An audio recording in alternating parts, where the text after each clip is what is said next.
Dios te bendiga, soy Yulisa Moya y esto es Hechos, el podcast. Señores, yo estoy muy feliz porque hoy tenemos una entrevista chulísima con Jairo Superior. Gamaliel es un predicador poderoso, un maestro de la palabra que yo sé que va a edificar tu vida y la mía también, así que disfrútala. Dios te bendiga, Jairo, ¿cómo estás? Bendiciones, Iglesia, bendiciones, contento, tenía mucho que no te veía. Está por Ah, pues ya. video, tú te pones vieja, estás joven siempre. Oye, di que joven. Mira, ya Sí. tengo cabello casi.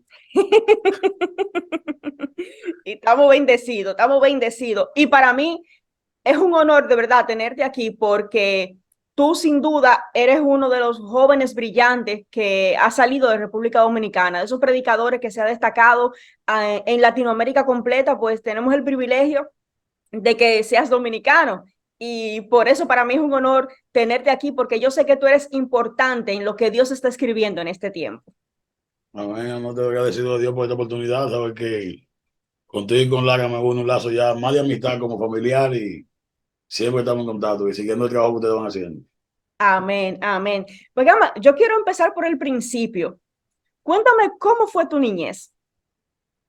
Pero mi niñez fue como una niñez como en dos facetas, en dos etapas bien diferentes una de la otra. Por ejemplo, la primera etapa, que es la etapa que yo vivo con mi papá, que es un empresario dominicano de allá del Mercado Nuevo, que fue una etapa de sobreabundancia, porque iba a ser una persona bien próspera y era muy conocido en el área de los negocios en Santo Domingo. O sea, esa etapa yo como que nadé en el dinero, nadé en el dinero. O sea, yo siempre veía a mi papá contando miles de pesos y yo siempre lo acompañaba a la gallera, porque mi papá era gallero. Y ese era como el perfil de lo que yo iba a hacer, porque de todos mis hermanos, el único que estaba como al lado de él era yo. Entonces, de esa etapa, que fue como rumbo 13 a los 13 años se ve interrumpida, porque mi papá murió. Oh, wow. Entonces, cuando mi papá muere, mi papá era bien mujeriego, ¿sabes? Mi papá tenía como, yo era como el encargado en ese tiempo de llevarle los cuartos de la comida a todas las mujeres de mi papá. Y eran como siete, o sea, yo llevaba cuartos como en siete lugares. Wow. Y después de que llevaba los cuartos de la comida a todas partes, entonces yo me iba para la escuela. Pero él era bien así como mujeriego. Entonces, como mi papá murió, él dejó muchas cosas, pero se quedaron como fraccionadas entre todas esas mujeres que él tenía. Y como de esas mujeres, de ninguno yo era hijo. Y yo como que me quedé fuera del pastel de la repartición. Aparte Oh, de que wow. tenía 13 años, no tenía esa conciencia de como de pelear por algo que me perteneciera. ¿Y por Entonces qué tú ahí te criaste con tu papá y no con tu mamá? Qué raro. que yo no conocía a mi mamá. Yo conocí a mi mamá cuando tenía Oh, 27 años. oh, O sea, ya wow. que yo pensaba que era mi mamá, que yo entiendo que mi mamá, que partió con el Señor, que fue alguien que yo lloré mucho, que mi madre, que yo crecí de 19 días de nacido, fue que esa señora me tomó y yo, hasta donde yo te entendía, entendido, yo tenía entendido que esa era mi mamá. Fue después de eso una que yo, con mi papá, estaba casado con otra mujer, porque mi mamá que me crió se fue de viaje. Cuando se va de viaje a Holanda, entonces ahí yo quedo como Aruba, cuando fui para Aruba, yo me fui a vivir con mi papá para otra casa, otra mujer. Y esa mujer como que me metió esa semilla de pensamiento de que había una mujer que era mi mamá, ya en Oh, eso de los 14 o 15, pero yo nunca vi a esa persona ni nada, entonces no sabía de esa existencia. O sea, eso era como algo que se me quedó vago en mi mente. Y como yo me llevaba tan bien con mi papá, como que nunca tampoco pensé de que preguntarle a él si era verdad o era mentira eso. Ya cuando wow. mi papá muere, que yo después de adulto trato de tener ese reencuentro con mi mamá que me parió. Wow.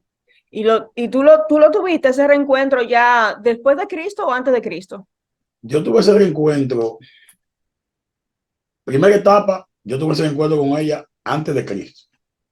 Ok. Esa etapa fue como, estilo, nos vimos, compartimos, pero no había como ese lazo emocional. O sea, yo voy a donde ella como una ex mujer de mi papá, donde yo me voy a vivir. Que después que estaba ahí, me recogió, pero no hay esa comunicación como de madre e hijo. Yo después, cuando voy ya evolucionando y calculando la cosa y viendo el ambiente, yo digo, porque también estaba con el sentido de la vergüenza, digo yo en este momento, Sí, sí. de pensar y decir, oh, pero este es mi hijo. O sea, como quizás yo no estaba preparado para decirme, como tú eres mi hijo, y yo fui que esa persona. O sea, Ujú. yo empecé a vivir con ella, como a los 2 años, ella decidió mudarse de Caballona, que es donde yo vivía, y ahí yo me quedé durmiendo en la iglesia, porque yo dije, yo no te voy a seguir los pasos, porque si yo me voy para Cristo Rey, yo lo que me voy a descarriar. Entonces yo me prefiero quedarme durmiendo en la iglesia y ser cristiano y quedarme aquí, y al final del camino tampoco me va a afectar, porque yo tampoco vivo mi vida contigo, ¿me entiendes? Sí. Y ella se mudó, y yo me quedé viviendo en la iglesia, durmiendo en el piso de la iglesia. Y tú, cuando tú dices que cuando tu papá murió, entonces tú te fuiste a vivir con ella. Ahí fue No, cuando no, tú con te... otra mujer de mi papá. Yo Ok, viví como con 3 mujeres de mi papá. O sea, entre casos, o sea, mi papá, Rafaela, que es de que vive en Guaycano, que era mujer de mi papá, esa me crió por un largo tiempo, ¿entiendes? Entonces, yo viví con otra que se llamaba Denia, que esa, yo no sé dónde está ahora mismo, que era de San Cristóbal, y viví con ella, que era Verónica, que partió, que esa fue la que me parió, pero estaba bajo el concepto de que era mujer de mi papá, no que oh, era de que mi mamá ni algo por el estilo. Ya en oh, el último tramo, cuando ya yo llego, recupero la conciencia y yo digo, pero espérate, yo le voy a empezar a investigar a ver realmente quién es mi mamá. Porque también había, por ejemplo, yo en un momento pensé que sí llega mi mamá, pero cuando el trato y la cuestión, yo dije, no, porque si una mujer que me parió nunca va a tener ese trato hacia mí así. ¿Entiendes? ya. ¿Y cómo tú entonces viniste al Señor? ¿Cuáles fueron las circunstancias que te trajeron al Señor? Cuando ella se muda, yo era una persona que tenía mucha ira. ¿Ve? Yo tenía mucha ira porque es la frustración de que mi familia se fue. Porque mi mamá está afuera. ¿Ve? Yo estoy rodando con esta gente, no sé dónde estoy. Mi papá no está aquí ahora, que es la mano suplidora. Y ahora yo estoy enfrentando un mundo diferente al que yo he vivido. ¿Qué pasa? Que ahí, yo en el barrio, por cualquier HOR, yo lo que cogí un machete en mi mano y te daba un fuetazo de una vez. O sea, yo no lo pensaba. Yo tenía con mucha ira acumulada. Y un día, a mí siempre me ha gustado leer. ¿Ve? Yo siempre vivía leyendo. Un día un señor me invitó a la iglesia, un martes, que era un martes de oración, a una iglesia que el pastor se llama Rafael Mato. Y cuando yo fui, el oran por mí, dijo, pasen al centro que quieren oración. Y yo pasé al centro y ahí yo acepté al Señor. Decidí aceptar al Señor y a las 2 semanas ya se mudó. Wow. ¿A qué edad Ella, fue eso? tenía como 15 años. Iba a cumplir 15 años. Tremendo, tremendo, tremendo. Ah, nos convertimos más o menos prácticamente Sí, casi fue iguales. eso. Fue como a los 15 años. Qué bueno. Y entonces, este proceso, porque una cosa es recibir al Señor y otra cosa es sentir el llamado de Dios. ¿Cómo tú sentiste el llamado y a qué edad tú dijiste, yo quiero ser un ministro? Tú sabes que yo siempre he tenido como ese atrevimiento de estar en los medios funcionando la paciencia, porque nosotros antes de convertirnos teníamos un grupo de rap, y yo le dije, a mí me decían el temido. Entonces había muchos de esos jóvenes que estaban conmigo en los grupos de rap, que grababan en la cinta y lo que sea, que iban a los programas de radio a competir. Entonces, todos esos jóvenes, cuando yo me convierto, la mayoría se convirtieron. Wow. Entonces, pues nosotros andamos para aquí y para abajo. Entonces, yo fui cogiendo como ese liderazgo de una vez y yo salí de una vez. O sea, yo me convertí hoy y el lunes siguiente yo andaba con un megáfono predicando, como que yo era un ministro viejo, porque yo me pasaba el día entero leyendo la Biblia y me aprendía 3 versículos y cogía el megáfono y salía por la calle a mandar fuego. O sea, que Amén. una vez, desde que yo me convertí, yo mostré como esa pasión por ganar alma. Me iba para los Alcarrizos, me metía por todos esos Alcarrizos, Guayolandia, La Piña, todos esos lugares. Yo andaba con mi megáfono arriba predicando. Después de Amén. la escuela, con los muchachos, con Juan, Alessi, Mapemba, todo ese grupo de jóvenes, Melky, nos iban contratados, sin nadie mandando ni nada, a evangelizar, hasta sin estar bautizado. O Gloria sea a que Dios nosotros por siempre eso. teníamos como ese cuestión. De hecho, nosotros mismos nos inventamos un ministerio llamado de que Antorcha Encendida. Ese era el ministerio de nosotros, y ya nosotros sin saber nada, nos íbamos a predicar, porque en la iglesia lo que había mucha gente adulta, y tú sabes que esa gente adulta, cuando se convierte en los jóvenes, lo que le dan es batalla, que nunca como que lo Sí, apoyan. sí. Y bueno, hablando de eso, tú como un jovencito, como un joven en el ministerio y en el evangelio, ¿fue difícil abrirte paso como predicador, por ejemplo? ¿Fue difícil? Fue difícil porque, por ejemplo, nosotros agarramos, cogimos la canción de Pop Daddy, la que estaba en ese tiempo, ¿te acuerdas? Que se la dedicó a Notorio, que murió. Cogimos esa pista, hicimos un sample y montamos una canción de Gerard Cristiano y la presentamos en la iglesia, en un culto. Y ya tú sabes, desde que terminamos nosotros, esa gente se metieron con nosotros. Que oye, mientras nos estaban dando palos, yo miré a los muchachos y como que le dije, vámonos.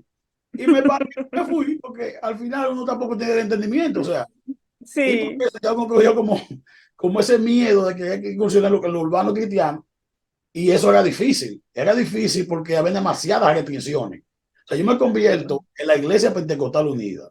La Iglesia Pentecostal Unida tiene un mensaje único. Oye el mensaje. Iglesia Pentecostal Unida, la que predica lo que la Biblia enseña. O sea, desde que Wow. tú te conviertes en ese concilio, tú estás preparado para la confrontación. O sea, ya discutí con gente de doctrina. La gente cree que es ahora que estoy discutiendo doctrina. Desde que yo me convertí, yo estoy en un campamento de guerra discutiendo con todo el que aparezca. Porque a mí me enseñaron que los únicos salvos somos nosotros que estamos bautizados en el nombre de Dios. Y que tú el que está para allá afuera se va a perder. Ay, Entonces, ay, ay. en converso a cristiano, a todo el que apareciera, para convencerlo a eso. Es difícil como joven, porque a los jóvenes no les resultaba como atractivo convertirse, porque había demasiadas reglas. Sí, sí, y no, quizá a veces las reglas como que sustituían la verdadera presencia de Dios, a veces pasa así. Gama, ¿tú tuviste alguna cobertura en tus inicios? Como un Mi pastor que pastor, te dijo, ven, que yo te voy a pulir, yo te voy a enviar. ¿Tú cuando tuviste yo eso? me convierto, que ya sigue ese desarrollo, mi pastor me dice, vaya al Instituto Bíblico, me estoy hablando de 3 meses de convertido. Wow. 3 meses. Y yo, ¿qué pasa? Que el cambio me fue grande porque yo tenía como 8 años que no me pelaba, yo tenía trenza. Así tenía mucha trenza y vaina. Y cuando yo me pelé, ya la gente ya ahí veía, vos se peló el loco. ¿Y qué fue que se convirtió? Entonces, me mandaron para el Instituto Bíblico, el IBI, que está en la privada, y Oh, ahí yo sí. por 3 años, el Instituto Bíblico. Un buen Instituto Bíblico tiene una buena formación doctrinal mayormente. O sea, en el instituto se me formó bien, pero para defender la doctrina del concilio. ¿Qué Wow. pasa? Que en el instituto había una pequeña biblioteca y como yo no trabajaba ni nada, yo llegaba temprano y me trancaba en la biblioteca a leer.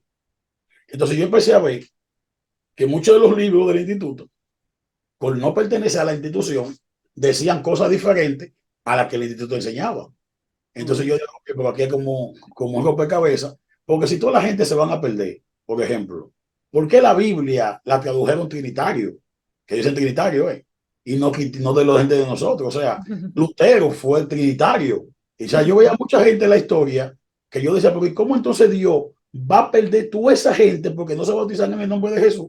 Y nada más vamos a ser salvos nosotros que somos menos de 2000 en el país en ese tiempo.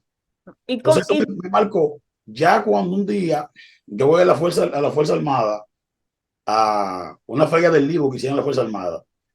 Y cuando voy a la Fuerza Armada, ahí veo una casilla que tiene la iglesia Chequiná, de Rafael Cruz Lora, vendiendo unos libros. El primer libro que yo compré se llamaba Babilonia, que era una cuestión, un librito así que hablaba de Babilonia, de Roma, de la Biblia y toda esa cuestión. Y hay un individuo que está dando una conferencia de teología y yo, como tengo mi mente de discutir, digo, voy para allá a darle par de palos. Oye, para darle par de palos a este trinitario. Oye, a darle par de palos a este trinitario que no sabe nada de la Biblia, porque yo tengo 2 años de instituto bíblico. Y en medio de la conferencia, yo levanté la mano y opiné. Porque agarró de allá para acá y me desbarató. Ese maestro era Manuel Valdés, el doctor Manuel Valdés, que era una eminencia. O sea, Valdés es un Lionel. Cuando yo conozco a Valdés, yo me quedé fascinado. Porque entonces, cuando terminó la conferencia, se me acercó, me regaló su libro. Oye, me regaló su libro. Me llevó para su casa, para aquel lado, para la zona oriental, que no estaba en ese tiempo, porque él vivía viajando. Me regaló 3 trajes. Me dijo: usted wow. es un proyecto. Vaya el lunes a esta dirección. Yo estaba por ahí por la Barra Payán. ¿Te acuerdas de la Barra Payán? Sí, claro. Por ahí estaba la oficina del Ministerio MBC de Manuel Valdés. Y entonces con Manuel Valdés que inicia el viaje de la doctrina al conocimiento. O sea, Valdés que se sienta a direccionarme, no, mire, esto es teología, esto es un concepto teológico, tienen que estudiar por aquí, este es el concepto escatológico, tienen que ir por aquí, tiene que refinar el lenguaje, o sea, tiene que purificar tu lenguaje, no puede hablando todo, no puede estar hablando todo disparatoso, tiene que afinarte, tiene que, sí, porque tú sabes que evangélico, mandando gente para el diablo, no, así no se puede. O sea, con Valdés es que yo tengo ese encuentro hacia el cambio del lenguaje, hacia ese anhelo por la teología, y digo, wow, y ahí empezó a ser como ese marco, fue un mentor en ese momento, Valdés. Luego de ahí, yo sigo con MBC, pero conozco a un profesor, porque yo andaba buscando un profesor de griego, porque ahora yo quería aprender griego, porque el griego es el lenguaje de la Biblia. Entonces yo digo, si el griego está ahí, yo quiero aprender griego, porque si yo aprendo griego, yo voy a tener la vuelta. En esa búsqueda de griego, yo anduve como 7 institutos bíblicos buscando y nadie me decía, hasta que me dieron el nombre de Felipe Rincón Barrio.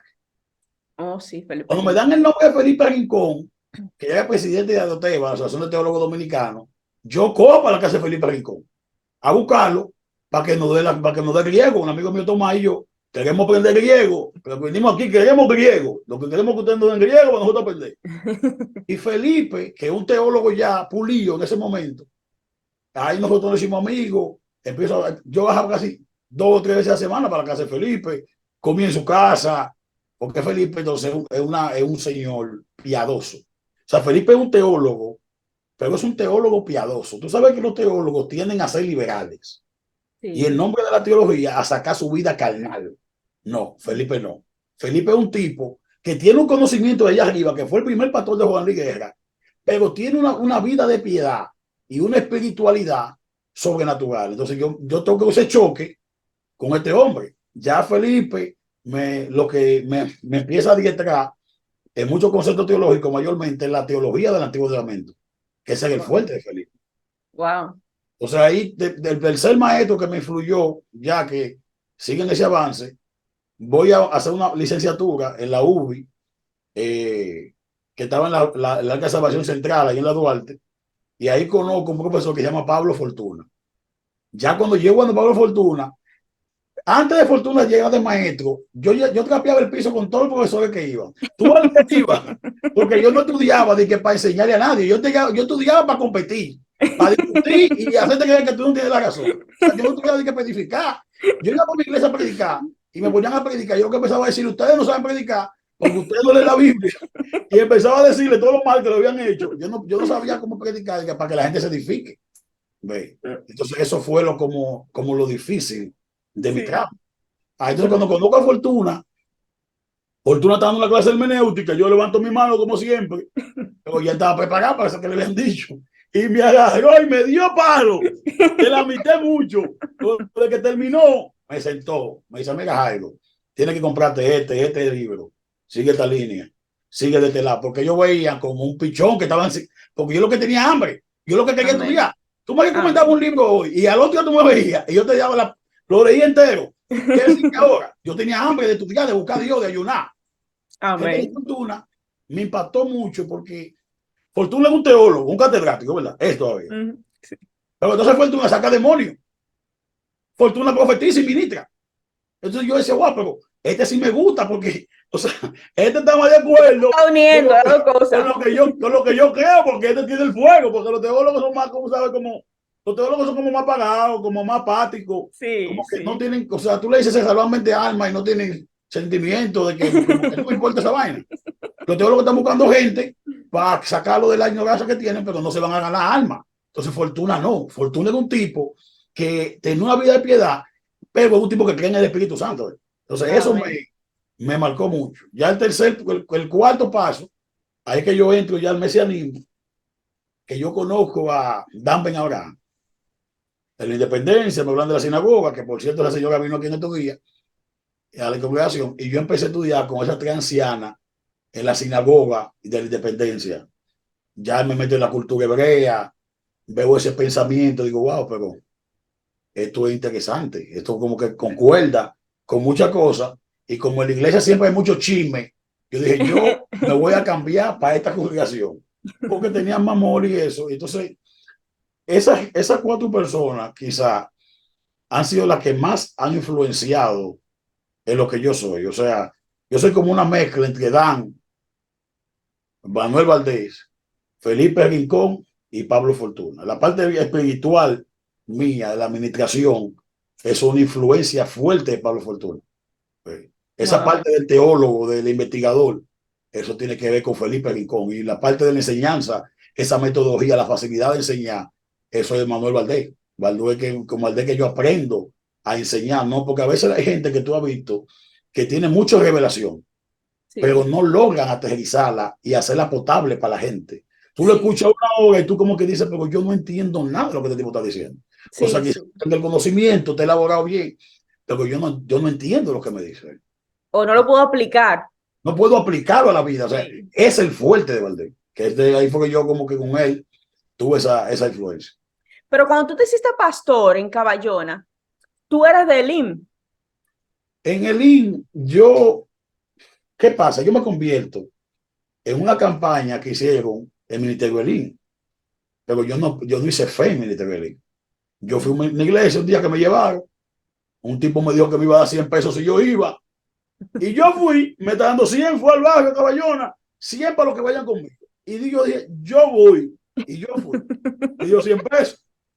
Y cuando voy, el pastor predicó, el pastor Fernando Ortiz, solo en medio de la multitud.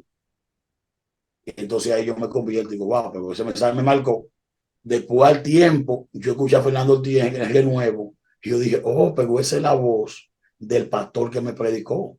Wow. Cuando yo vuelvo para atrás a reencontrarme con la gente de Lin, ya yo tenía un grupito en Caballona, pero ya yo me había separado de mi pastor por asuntos doctrinales, porque mi pastor se separa del concilio. Cuando el pastor se separa, yo le digo, vamos a poner una iglesia, pero te vamos a poner una iglesia, pero para que tú seas pastor, no yo. Yo nunca he querido ser pastor, eso nunca estaba en mi pensamiento, a mí lo que me gusta enseñar.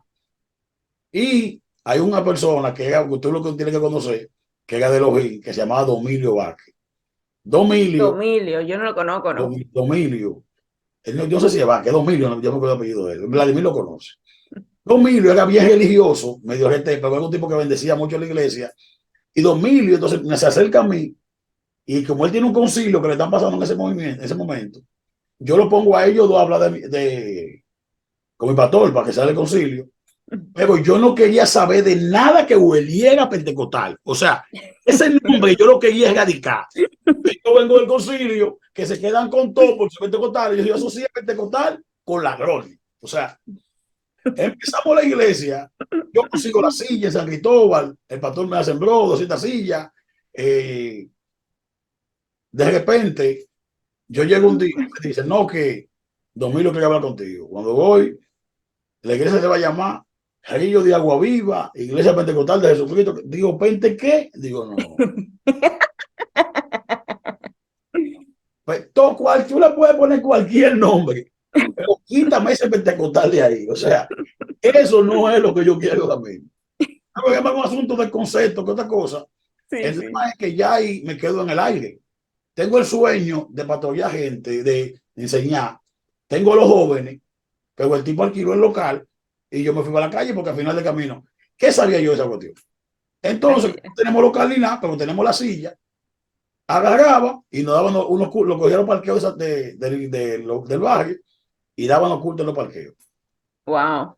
Empezamos los cultos en los parqueos y todos los días, o sea, a nosotros nos pusieron de que el vino nuevo, el vino nuevo están creciendo. Y sí, se iban sumando, no había luces, no había local, no había nada. Wow. Pero en esos parqueos venían gente de Jaina, de Higüey, de Santiago, de San Cristóbal. O sea, se armó como esa revolución de que había un loco que estaba enseñando cosas que nosotros no hemos escuchado. Entonces se fue sumando el grupo. Ahí es que yo voy a, primeramente, a donde Aquiles Azar. Yo Oh, ¿tú fuiste a dónde, con Aquiles? Aquiles. Yo creo que voy con una cita con Aquiles. Y yo no tenía bien claro el concepto de paternidad y cobertura. O sea, yo no sé, si te digo que fue a eso que fui, te voy a la mentira. Yo fui como para buscar una iglesia, que le pongamos el nombre de esa iglesia, y yo no sentí que no está solo. Yo le traté de explicar en los 3 o 4 minutos que aquí le me podía dar, que no fue más de ahí que me dio. Tres o Wow. cuatro minutos fue que nos dijo que eso fue un privilegio total, pero él no, como que no no vio a futuro y él me dijo que él no estaba interesado como en levantar o respaldar ministros en ese momento dominicano. Para mí fue algo traumatizante porque yo tenía un gran respeto y admiración por Aquiles.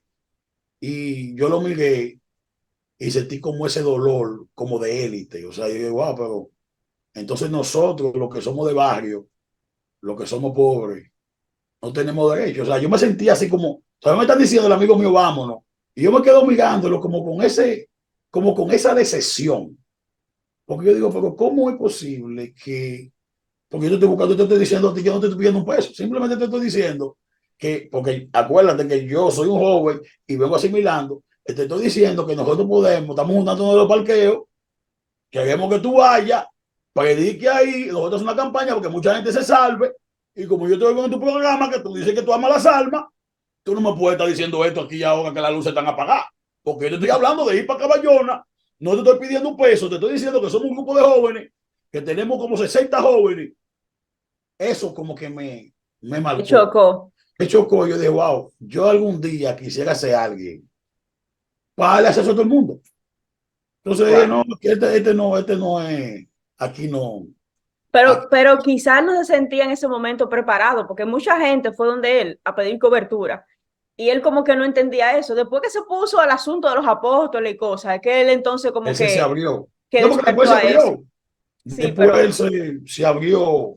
Yo lo vi que que se abrió ese tema de la cobertura. Por eso yo estaba como en ciernes y tampoco yo estaba buscando cobertura porque yo no conocía ese concepto. Ahí sí. entonces digo, bueno, voy a ir al Ministerio de Lin y fue un domingo de Lin. Se empecé a ir los domingos, predicaba en la noche en los jóvenes. A veces cogíamos para la ciudad del niño, el culto, a las 12 de la noche. ¿A dónde? La ciudad del niño, en el monte. Orando y después que terminábamos de orar, 2 o 3 de la mañana, yo enseñaba. Wow. Porque la gente piensa que la gente asocia algo con el estudio, porque yo Sí, nunca he puesto como la parte espiritual, porque yo entiendo que eso es algo bien privado del ser humano. O sí, sea, ¿para qué la gente necesita saber el tiempo que yo oro? ¿Para qué la gente necesita saber el tiempo que yo ayuno? Eso no es sí, relevante. Lo sí. relevante es que ellos se conecten con el creador, no lo que mi experiencia mía personal. Entonces yo he tratado, yo siempre me he tratado como en mi parte espiritual, las administraciones, como que he sido muy reservado a hacer promoción con asuntos que yo no estoy haciendo. Yo le ministro liberación a una gente, sale el demonio. Eso no lo hice yo. Yo soy tan humano como el que está endemoniado. Amén. Entonces, ¿por qué yo exhibir eso públicamente? Cuando al final de cuentas, ni siquiera fui yo que lo hice. A lo mejor fue Amén. la fe que ella trajo que activó la liberación que ella necesitaba. Y yo me estoy Amén. tomando un mérito de participación en algo que yo no he hecho. Sí, como Entonces yo ahí siempre digo eso, que nosotros estamos ungidos para ser testigos de lo que Dios está haciendo, no de lo que nosotros hacemos. no lo conozco nosotros hacer. Entonces ahí voy a Delín. Cuando me acerco al apóstol Fernando, que le digo, le explico la visión, los jóvenes que hay en Caballona. Ese hombre me abrazó y me dijo, tú lo que necesitas es mucho amor. Tú Wow, sabes, yo lloré como que mataron. Fue. Cuando eso wow, me miró, que me dijo así, digo, gloria a Dios, pero tú necesitas mucho el amor de Dios. Ay, me puse la wow. mano en la cara, que la foto siempre hace así. Y me dijo, yo voy a ir para allá a apoyarte. ¿Qué día es? No, no me está diciendo cuántos miembros hay. No me está preguntando cuándo te van a pagar. No, no, no, no, no. El apóstol Fernando Ortiz me dijo, yo voy a ir para allá a apoyarte. Gloria a Dios. Y ahí le dijo a Romeo, que era el asistente de él, lo que él necesite, dáselo. Wow. Óyeme, y tú sabes que el Lin es una iglesia que tiene el centro de la ciudad. Ujú. Ya de ahí yo empiezo una transición del conocimiento a como conocer un poco a Dios. El libro porque en todo esto hay mucha información, hay experiencia buscando a Dios, pero no había un contacto con Dios directamente. Oh, Entonces, wow. él tiene un libro que se llama El abrazo del Padre, el apóstol Fernando Ortiz. Entonces yo trato de como conocer a ese ser, no del justiciero, del juicio que yo prediqué, sino ese Dios de amor que este hombre me presenta en este libro. Wow. Yo empiezo a investigar del Padre. En el IN yo aprendí a adorar a Dios, porque yo no sabía adorar a Dios. Ellos están en Wow. su adoración y yo, aleluya. ¡Gloria a Dios!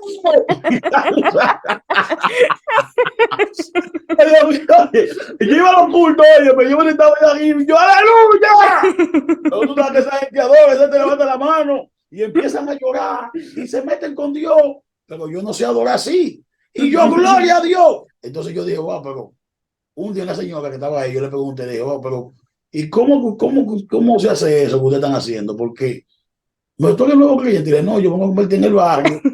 Pero yo no sé cómo que ustedes hacen, que levantan la mano, se quedan callados, un tipo coge el micrófono, profetiza. Entonces ahí que yo empiezo ese viaje hacia la adoración y experimento lo que se siente cuando tú adoras a Dios de corazón y tú te vas de esa voceadera a una conexión genuina con Dios en la adoración. Entonces ahí yo me enamoro Wow, de la adoración. Ya yo no quiero cantar coro. Cuando entonces wow, yo voy al digo, no, no, no, no, no. Yo no quiero coro, yo no quiero esos merengue de tambora. Es adoración que traiga al Padre para acá. wow, O sea, amén. ahí con el pastor Fernando, yo empecé a trabajar con el Ministerio de Salí y me ungieron como pastor en la comunidad de Caballón.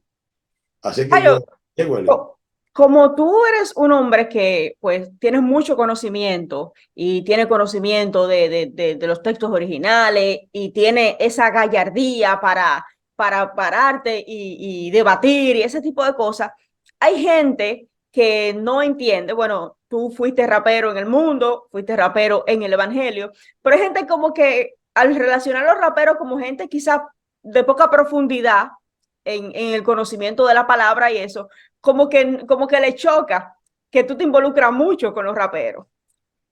¿Qué tú le dices a ese los tipo de gente? raperos, mira, los raperos es como el brazo humano. O sea, los raperos son amigos con los que tú puedes tener. Por ejemplo, ya yo siendo pastor, yo pienso que cojo un grupo de jóvenes de mi iglesia para escribirle un par de canciones y grabarlo. Cogemos entonces por unos retiros que estaba haciendo Sugeli y Habana en su casa. Cogíamos la botella, el grupito, el retiro de Habana. Es como una parte humana. O sea, tú ibas al retiro y ¿por qué te mirabas tú? Habana me decía, ¿por qué se enseña maestro? Maestro, suelta el gas, porque los mismos raperos, los mismos raperos tienen el chi de que como, oye, ¿qué te hacía porque te vamos jodiendo con música urbana? Déjame ser nosotros. Ponte a enseñar, enséñanos. Entonces nosotros empezamos a compartir la palabra, no íbamos tardísimo de ahí, botella el grupo, pero te estoy hablando de gente que tiene pasión por Dios, tiene Amén. pasión por las almas, que a veces los que están allá afuera, que no se ponen un tatuaje, no tienen un pantalón, un poloché de rapero, no tienen el bling del rapero, tú no puedes compartir porque estos son un grupo de hipócritas. Entonces los raperos aquí de este lado, tú tienes gente del barrio como yo, ¿me estás entendiendo? Donde yo no tengo que fingir. O sea, en el mundo de los raperos no hay que vivir con una papaya ni una pantalla, ni tú estás vendiéndote Sí. con como cosas que tú no eres. Y tú son gente que tú te dices cuatro verdades con ellos hoy y no son enemigos. O sea, mañana están hablando normal, no tienen Sí, ese rencor. O sea, en sí. el mundo cristiano hay muchos pastores que yo he diferido con ellos que son muy enemigos a muerte. Que Ay, por un ay, ay. punto teológico tenemos que ser enemigos. Por una diferencia, ya no vamos a dejar de hablar por 10 o 15 años porque yo pienso diferente. Entonces, eso no pasa en el mundo del rapero. Eso es Que verdad. tú te das cuenta que surgen muchas cosas y por el ímpetu de que son jóvenes, de que tienen amor por las almas, lo que dicen lo que dicen, pero no hay odio. Aquí nadie está orando para que se muera nadie. Sí, ¿Ves? Entonces yo empecé a verdaderamente. relacionarme ahí con botella, con la me gusta mucho. Cuando yo escucho a la primera vez, y digo, oye, pero tú sabes que yo estaba escuchando mucha música de los muchachos, pero los muchachos no tiene como ese ti de rapero, así como que lo que nos gustaba el rap desde el mundo. Ya cuando yo escucho a Lara, digo, oye, pero este tipo es duro, de verdad. Y yo me frustré Sí. con esa producción. Lara sí era rapero. ¿Ve? Sí, Entonces, es por eso que siempre yo me he mantenido como ese lazo, porque a mí me gusta mucho la música urbana. Y sí. para yo estar escuchando vaina, ve, como no había música urbana cristiana, era bueno, yo tenía que escuchar música secular, porque ¿qué voy a escuchar? Gama, tú le tiras mucho a las Biblias que no están muy, que no son muy, que no están bien la traducción, que no están muy legales y eso. Para ti, ¿cuáles son las mejores Biblias en español? Las mejores traducciones. Mira, yo pienso que de la mejor Biblia que yo he visto, que tiene como más acercamiento a las copias, ¿ve? Porque, por ejemplo, cuando tú hablas del idioma hebreo, tú tienes el hebreo bíblico, el hebreo talmúdico, el hebreo rabínico, el hebreo moderno, el hebreo antiguo. Entonces, muchas versiones te dicen, esta versión viene del hebreo, pero si viene del hebreo masorético, es una traducción, por ejemplo, los masoretas, todo lo que parecía humano, lo quisieron quitar de la Biblia, donde decía, y vino la mano de Dios. Y yo decía, no, Dios no tiene mano. Dicen, pongan ahí Dabal Elohim. Modificaron muchas cosas, pero están dentro del texto hebreo, porque es un hebreo que ellos lo vocalizaron. Entonces, al ellos vocalizar ese hebreo, ya eso se transformó en una traducción. Entonces, nosotros quisiéramos como, si vamos a leer la palabra de Dios, como que la palabra de Dios que leamos sea como eso que estaba escrito ahí, o lo más acertado posible, o sea, lo más cerca, porque nosotros no tenemos originales, lo que hay es copia de copia de copia, pero uno quisiera tener saber que lo que se está leyendo está más cerca del texto. En ese sentido, surgen muchas Biblias que son textuales, que son críticas. Yo personalmente, la Biblia que yo siempre leo, que es la como yo estoy la palabra de Dios en mi vida, es la Nacal Colunga. Otra Biblia que yo siempre recomiendo, que es la Biblia del Peregrino, de Luis Alonso Choque. Está la Biblia de Jerusalén, que está en esa misma línea. Está la Biblia Cantera. Para los cristianos, son Biblias porque tienen los libros deuterocanónicos, pero siempre hay que hacerle la salvedad a la gente de que uno no cree en esos libros por la parte de inspiración, sino como símbolo histórico que están ahí. En el caso de lo que siguen la línea hebrea, tú tienes la Biblia como la K2, pero esas Biblias en realidad no son traducciones de ningún original, son adaptaciones de Biblia que ya existen, mayormente de la Reina Valera, y que le metieron un sinnúmero de palabras hebreas, que por eso que tú ves que los traductores y los críticos textuales atacan tan fuerte las traducciones hebraicas, porque es que en verdad muchas de ellas no fueron traducciones que vienen de un texto hebreo que existe, porque no hay del Nuevo Testamento, no hay un texto hebreo del Nuevo Testamento. Del Nuevo Testamento lo que existe es un pedazo de Mateo, fracciones de Mateo, pero que son tardías, son de para adelante, siglo 7, siglo 8. Ve, el Mateo de Baal Shemtov y cosas por el ejemplo, por así. No hay un Nuevo Testamento en hebreo de eso. Tú tienes también la pechita aramea, que mucha gente la usa. Yo hace un tiempo conocí una pechita aramea que la tenían una gente en Guatemala, pero que no es la pechita aramea que se está comercializando. Yo he tratado de buscar esa Biblia por cielo y mar y tierra, pero no he logrado conseguirla. No hay. Eso es la Jairo, traducción más sí, más tú tienes problema con la Reina Valera. La Reina Valera en mi mente es la Biblia que yo uso. O sea, todos los textos bíblicos que yo utilizo son de la Reina Valera. Porque la Reina Valera traduce en muchos lugares textualmente. Mi complejo con la Reina Valera es que, por ejemplo, la Reina Valera tiene todos esos textos que no son parte de la Biblia. Por ejemplo, tú estás leyendo la Biblia, llegamos, la historia de la mujer adulta. Maestro, lo encontramos en pleno acto de adulterio. La historia está interesante, pero Jesús nunca vivió ese episodio. O sea, yo no puedo estar predicando una vaina que Jesús no lo vivió. O sea, si eso no fue parte del evangelio, no, o sea, está bonita la historia. La tradición la trae buena, pero que eso Jesús no lo vivió. Yo quiero cuando yo lea mi evangelio, leer la cosa que sí Jesús vivió y que sí Jesús habló. Yo no quiero vivir lo que la tradición católica metió ahí.